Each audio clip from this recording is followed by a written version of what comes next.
On va aller dans la chronologie. Euh, J'ai été informé en début de semaine par ma direction de la décision qu'a pris la direction de suspendre Léo. Et une fois qu'on m'a informé de la décision, j'ai pris moi la responsabilité de ne pas la commenter.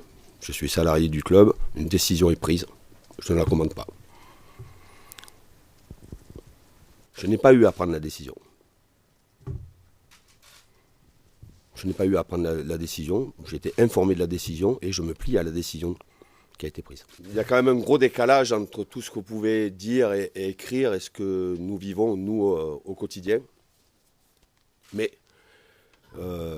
évidemment que l'actualité de ce début de semaine était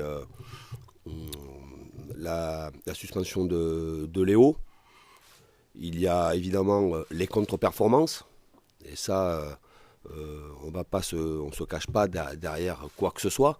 Mais il y a quand même, j'insiste sur ça, il y a quand même un gros décalage entre tout ce que vous pouvez dire, tout ce que vous pouvez écrire, tout ce que vous pouvez inventer et la réalité du vestiaire. Ça, c'est la réalité. Vous dire qu'on vit une période agréable, non.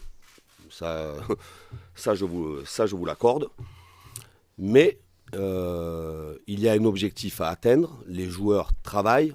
Ne croyez pas que les joueurs, quand on perd un match, que ce soit à l'extérieur, que ce soit à domicile, que les joueurs sont souriants, qu'ils n'en ont rien à foutre. Non. J'ai vu la réaction de mon groupe après la défaite de Lorient. Évidemment que j'ai vu le match. Mais j'ai vu aussi la réaction de mes joueurs, déjà en début de semaine et tout au long de la semaine. On est tous concentrés et tous concernés et on est aussi dans une juste analyse que c'est pas suffisant, mais qu'il y a un titre à aller chercher, que nous avons encore des points d'avance et que ces points d'avance-là, il faut les garder parce que le championnat va être difficile jusqu'à la fin. Cette saison est une saison très singulière, mais non, pas qu'en France. En Europe, je vois les champions en titre dans tous les autres championnats qui sont quelquefois en difficulté, qui sont quelquefois bousculés, comme nous le sommes actuellement. Mais il y a la réalité du vestiaire, et moi, la réalité du vestiaire me montre que les joueurs ont envie d'aller chercher ce titre et qu'ils sont des joueurs consciencieux, malheureux quand l'équipe perd. Concernant le rassemblement de certains supporters au domicile d'un joueur, que ça soit Neymar ou quelqu'un d'autre.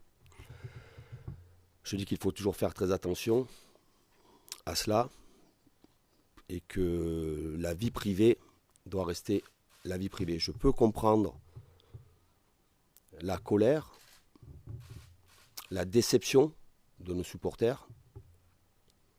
Je peux la comprendre. Je peux comprendre qu'on puisse venir manifester ici, sur notre lieu de travail. Je peux comprendre qu'on puisse venir manifester devant les bureaux de la factory du Paris Saint-Germain. Une manifestation assez calme. Je peux comprendre qu'on manifeste après un match au Parc des Princes.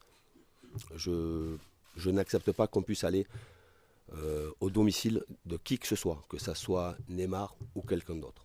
Voilà. Parce qu'à tout moment, il peut y avoir des débordements. Et Dieu sait que des débordements, on en voit beaucoup en ce moment dans l'actualité. Et que notre société est devenue folle, incontrôlable et dangereuse.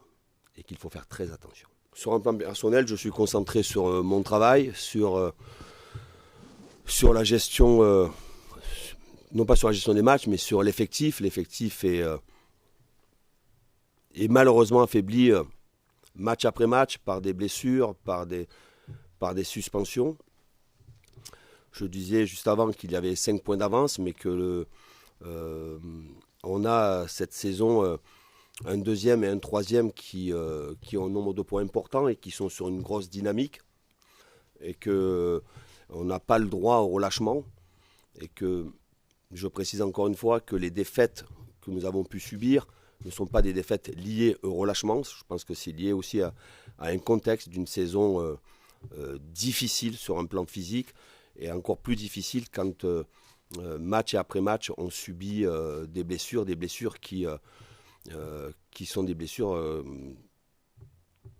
qui vous privent de certains joueurs et des joueurs importants qui les privent jusqu'à la fin de la saison. Donc voilà, ça fait partie d'une saison où les moments sont difficiles. Je pense que dans ces cas-là, il faut être très, très unis, se dire les choses, ne pas avoir de non-dit, d'aller chercher, de libérer la parole pour que tout le monde puisse après s'exprimer de manière un peu plus libre, pour que tout le monde soit performant et que tout le monde ait le même objectif, c'est d'être champion en fin de saison.